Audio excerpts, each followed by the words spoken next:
beaucoup d'autres. Dans ce même contexte, Patrice Talon parle d'un passé honteux. Vous mettez tout cela dedans? Mais le passé honteux, mais moi j'y mets beaucoup de choses. Dites-nous. Dans ce pays, la douane a arrêté un ministre à l'aéroport avec une somme de 900 millions.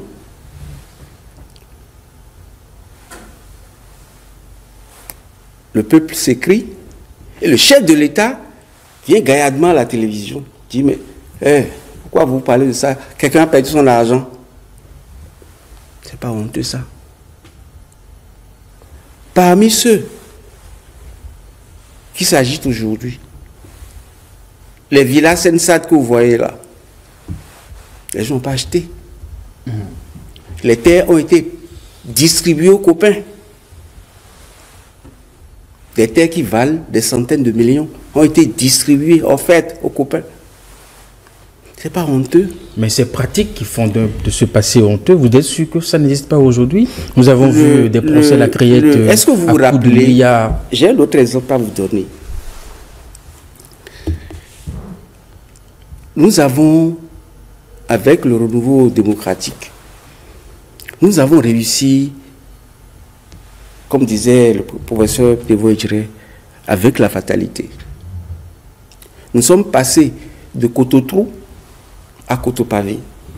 Et un monsieur est venu, un homme, je dirais, providentiel, qui s'appelle Nicéphore Soglo, qui en 5 ans a redressé ce pays. Et on est passé, si je prends le cas du coton, on est passé de 90 000 tonnes en 1990 à plus de 350 000 tonnes en 1996.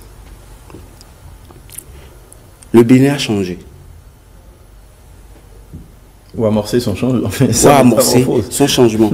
Le monsieur a tellement travaillé qu'on a surnommé Maçon. Non, ça c'est bébé Trifo. Il est devenu Hercule. Mais par quel phénomène les Béninois ont pu chasser un président du genre pour ramener la mafia au pouvoir? Et les Béninois ou les acteurs politiques? Et les acteurs politiques, bien sûr. Et lorsque ces gens ont repris le pouvoir, c'était exactement comme un scénario d'un mauvais film fantastique qu'on aurait pu titrer La Mafia. Nous sommes de retour. Tout de suite. Vous vous rappelez de la Sonapra? Sous Soglo, la Sonapra contribuait au quart du budget national. Et qu'est-ce qui s'est passé? Cette Sonapra-là, je me rappelle, on produit le coton. On n'achète pas le coton. Les copains du chef de l'État vont prendre le coton à 0 francs à Sonapra, ils vont vendre, et les plus sérieux viennent retourner les sous après. Mais il y a un monsieur qui, à lui tout seul, a acheté pour 14 milliards à la Sonapra, n'a jamais payé. Jusqu'à aujourd'hui. Et pour sauver la campagne que le président Yahya Boni a dû décaisser 11 milliards du trésor public pour pouvoir payer les transporteurs et autres et sauver la saison. Est-ce que vous vous rappelez, quand pour couvrir le vol, le bureau du ministre, on l'incendie. Le bureau du directeur financier, on l'incendie. Vous parlez du ministère de l'Agriculture. Du ministère de l'Agriculture. On l'incendie pour faire disparaître toutes les preuves. Et vous vous rappelez, nous avons réussi, nous avons eu l'intelligence nous avons réussi à soulager les caisses de la Sodacop de 16,6 milliards dans ce pays. C'est-à-dire que si... Et lorsqu'on a fini de faire tout ça, on est passé d'un pays qui décollait et on revient à un pays qui recule. C'est pas honteux? Pour moi, c'est honteux. Donc nous devons prendre conscience. Donc le fait de dire passer honteux, on peut l'apprécier de mille manières. Il faudrait que notre Afrique se réveille. Enfin. Vous voyez, dans les années 70-80, il y a ce qu'on appelait le tiers-monde. Le tiers-monde était composé de l'Afrique, de l'Asie. Et de certains pays de l'Amérique latine. Aujourd'hui, l'Afrique est la seule pauvre. En d'autres termes, si on devait parler encore de tiers-monde, il n'y a que l'Afrique qui soit dedans. Pourquoi? Et au même moment, la Chine est devenue une grande puissance. Le Japon, idem. L'Inde et tout ça. Et on doit se poser des questions. C'est quoi le lien avec Mais en même temps, les États, figurez-vous que la Chine soutient indirectement les États-Unis financièrement. Lorsque parce que les États-Unis émettent ce qu'on appelle les bons de trésor pour financer sa dette. Vous savez, la Chine, en 2013 par exemple, la Chine a détenu environ 1300 milliards de dollars de dette américaine. Voyez-vous, cette Chine ne connaît pas de démocratie. La Chine a choisi son modèle. En Chine, il parle de socialisme à la chinoise. Le président qui est là, tant qu'il respecte les règles établies, il peut rester là de façon indéfinie. Tant que le pays avance, quelle est l'utilité de changer d'être? Ce système de haut-toi de là, je m'y place, il faut arrêter. Mais en même temps, monsieur, à ceci près que les Chinois aussi revendiquent une forme de démocratie. J'y étais avec Eric, où des représentants du PCC, le Parti communiste, admettaient que la Chine aussi a inventé sa forme de démocratie. La démocratie, c'est le pouvoir du peuple. Parce que lorsque même le dirigeant, il a peut-être la possibilité, le privilège de poursuivre, de se maintenir, mais c'est à la l'aune de ses performances, de ses résultats. Parce que le peuple, à plusieurs niveaux, gradation, a la possibilité de démettre un dirigeant qui se montre, par exemple, corrompu.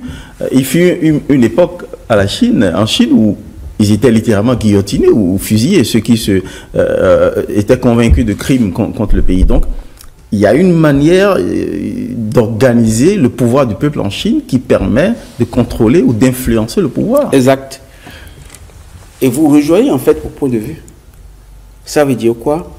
Ça veut dire que chaque peuple doit adapter sa constitution en fonction d'une orientation de développement. Nous... C'est aujourd'hui que vous sentez ce besoin? Attendez. Nous... En 1990, nous avons calqué, lorsqu'on a voulu faire partie du système Mathieu Kérékou, tout ce qui pouvait nous permettre de le faire partir, on était prêt pour, à l'époque. Donc, nous avons trouvé que il y avait un ras-le-bol. Est-ce qu'on l'avait vraiment pensé? Je ne pense pas réellement. Ça dit qu'il fallait que lui parte d'abord, après on verra. Mais aujourd'hui, nous devons repenser notre marche dans le monde. Nous devons repasser à l'évolution, à la marche du Bénin vers son destin dans le temps. Parce que on ne peut pas continuer par respirer et par raisonner par rapport aux colons. Quand même. Monsieur Jean-Louis Yawédé. On est suffisamment âgé pour concevoir nous-mêmes. Et moi, le modèle chinois interpelle. Moi, j'ai envie que mon pays... Nous avons l'habitude d'inventer, d'innover. Le Bénin, c'est le Bénin qui a amené l'histoire de conférence nationale. C'est le Bénin qui a amené l'histoire de Sénat. Lorsqu'il y a eu notre renouveau démocratique, il y a eu la création de la Sénat, etc., conférence nationale. Mais d'autres pays nous ont imités. C'est comme ça qu'on s'est retrouvé sous les Souba au Congo, on s'est retrouvé en 90 avec la CENI, machin.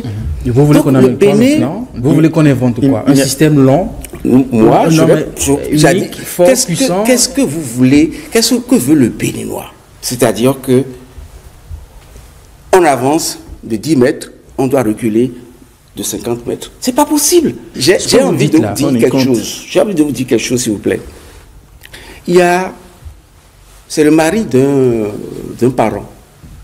C'est un Français qui a l'habitude de venir voir la belle famille, qui a mis 4 ans avant de revenir. Il me voit, ça fait à peu près 8-9 mois, et il dit, mais Janvier, votre président, vous êtes sûr que c'est un homme, celui-là? D'abord, j'étais choqué par la question. Je dis, mais non, c'est un extraterrestre. On ne peut pas construire un pays de cette manière en si peu de temps. Alors, et c'est quand il s'est expliqué, j'ai compris ce qu'il voulait dire. Mais on ne peut pas avoir la chance d'avoir un bâtisseur. Dieu seul sait si ce monsieur dort. D'accord. Et c'est ça qui vous a inspiré votre réflexion avec cette comparaison à la Chine, système chinois. C'est-à-dire que... Alors, si nous remontons un peu en arrière, vous aurez dit la même chose pour Yaïboni par le président? Et pourquoi? Jamais. Mais attendez. Alors, comment on fait alors dans ce cas de figure? Tous les scandales que j'ai dénoncés, c'est sous qui? Très bien. Alors donc vous comprenez le risque, la raison fondamentale pour laquelle un peuple ne peut pas confier son destin à un homme qui bénéficie d'un système qui lui donne la longévité au pouvoir ad vitam. C'est-à-dire qu'il emprisonne ce peuple. Expliquer dans une impasse. Le système chinois est exceptionnel. Vous êtes là, celui qui va vous défaire, ce n'est même pas le grand monde, c'est le parti politique qui vous retire sa confiance. Et c'est un grand parti politique. Le jour parce que vous faites mal. Mais tant que, ce que je dis, c'est que tant que le président de la République fait bien, pourquoi le remplacer? C'est ma question. Est-ce que la problématique que vous posez, cela sous-entend... Il n'y a pas que la Chine. Est-ce que cela sous-entend l'expression d'un regret de voir Patrice Talon partir? Ah oui, moi je regrette. Je regretterais amèrement son départ. Vous regretterez son départ, mais je présume que vous n'irez pas jusqu'à l'encontre, à contre-courant de sa propre décision, son propre désir de ne pas tenter une mésaventure anticonstitutionnelle par un troisième mandat. J'aurais souhaité vivement que même si le président Talon partait, que le système qu'il a mis en place perdure. Ce n'est pas la personne du président Talon qui me préoccupe. Vous voulez parler des institutions, de l'organisation. L'organisation mise en place. De l'État. Il faut, si on regarde, vous voyez, le Bénin aujourd'hui est exactement dans la position d'un avion qui décolle. Alors, M. Jean Yawelou, si vous ne laissez pas cet avion se stabiliser, et vous demandez au pilote de redescendre, ça va cracher. Et nous sommes dans une position aujourd'hui, dans une situation où le Bénin a pris de l'envol. Alors, on voudrait, comme l'a dit Eric, suggérer, Eric, parce que c'est très important. Vous avez émis des souhaits ou peut-être des regrets de voir les pays africains comme le Bénin adopter des prêts-à-penser politiques comme la démocratie à l'occidentale et de ne pas réinventer un système politique qui assure, parce que je crois que c'est le fond de votre pensée, une certaine stabilité qui garantisse la durabilité de gouvernance qui profite au pays.